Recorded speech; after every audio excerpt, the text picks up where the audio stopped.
சென்னை ஜவஹர்லால் நேரு உள் விளையாட்டு அரங்கில் நடைபெறும் விழாவில் முதலமைச்சர் மு.க.ஸ்டாலின் கல்லூரி கட்டிடங்களை திறந்து வைத்து புதிய திட்டங்களுக்கு அடிக்கல் நாட்ட இருக்கிறார். நேரலை காட்சிகளை பார்க்கலாம். தெக்கணமும் அதில் சிறந்த திராவிடனல் திருநாடும் தக்க சிறு பிறை நுதலும் தரித்தனரும் திலகமுமே அத்திலக வாசனை போலனை துலகும் இன்பமுற எத்திசையும் புகழ் மணக்க இருந்த பெரும் தமிழனங்கே தமிழனங்கே உன் சீரிழமை திறம்பியந்து செயல்மறந்து வாழ்த்துதுமே வாழ்த்துதுமே வாழ்த்துதுமே.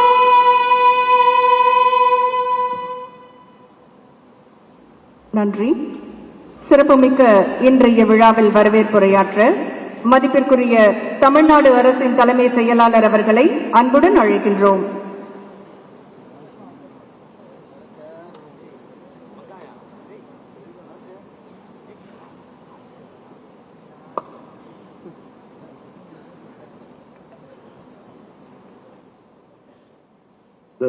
இனிய விழாவிற்கு வருகை தந்திருக்கும் மாண்புமிகு முதலமைச்சர் உள்ளிட்ட அனைவருக்கும் எனது காலை வணக்கங்கள்.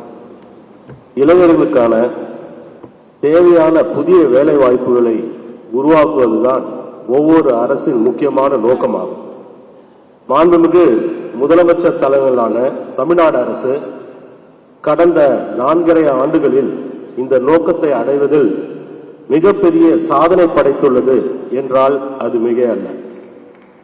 அரசு துறைகளில் மட்டும் கிட்டத்தட்ட 1,50,000 பணியிடங்கள் நிரப்பப்பட்டுள்ளன. இன்று தமிழ்நாடு பப்ளிக் சர்வீஸ் கமிஷன், மருத்துவ பணியாளர் தேர்வு வாரியம், ஆசிரியர் தேர்வு வாரியம் ஆகியவை மூலம் தேர்வு செய்யப்பட்டுள்ள 9,801 நபர்களுக்கு மாண்புமிகு முதலமைச்சர் அவர்கள் பணியாணைகள் வழங்க உள்ளார். இது மட்டுமின்றி தனியார் துறை பிரைவேட் செக்டர் எடுத்து பார்த்தோம்னா ஒவ்வொரு ஆண்டும் கடந்த 5 ஆண்டுகளில் ஒவ்வொரு ஆண்டும் கிட்டத்தட்ட 6 லட்சம் புதிய வேலை வாய்ப்புகள் உருவாக்கப்பட்டுள்ளன. இந்த 5 ஆண்டுகளில் மட்டும் 30 லட்சம் புதிய வேலை வாய்ப்புகள் பிரைவேட் செக்டர்ல உருவாக்கப்பட்டிருக்கிறது. இது நம்ம இபிஎஃப்ஓட ரெஜிஸ்ட்ரேஷன் ஒன்றிய அரசின் தரவுகள், அதன்படி இந்த கணக்கை நான் கூறுகிறேன். மேலும் இந்த விழாவில் சிம்பிள் கவ் எளிமையான ஆளுமை திட்டம் என்ற ஒரு திட்டத்தின் கீழ் எளிமைப்படுத்தப்பட்ட 55 அரசு சேவைகளை மாண்பு முதலமைச்சர் அவர்கள் தொடங்கி வைக்க உள்ளார்கள்.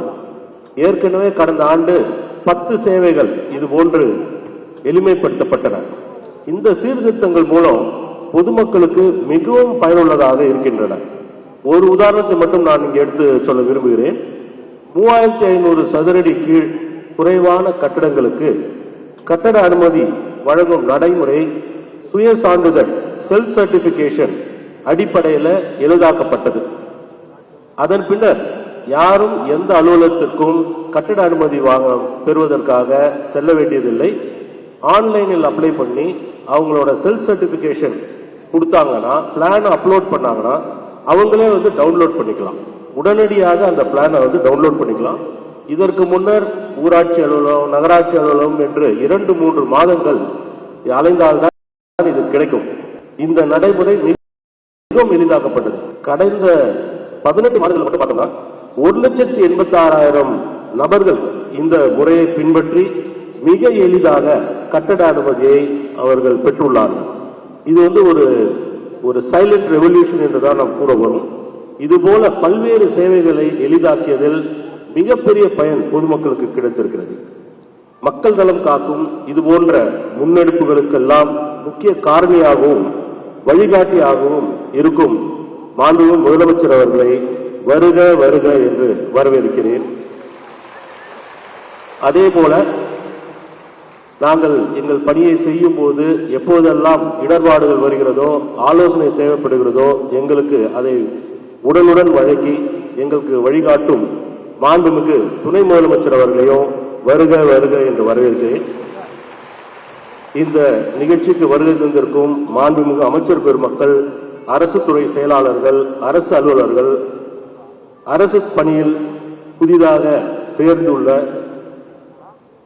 வெற்றியாளர்கள், உங்கள் அனைவரையும் வருக வருக என்று வரவேற்கிறேன். நன்றி, வணக்கம்.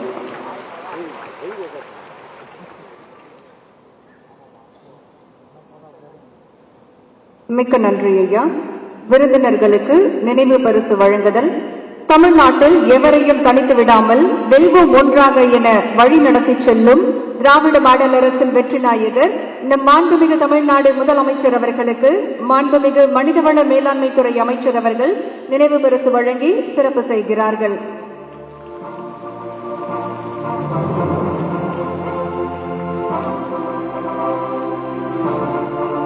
மாண்புமிகு தமிழ்நாடு துணை முதலமைச்சர் அவர்களுக்கு மாண்புமிகு மனிதவள மேலாண்மை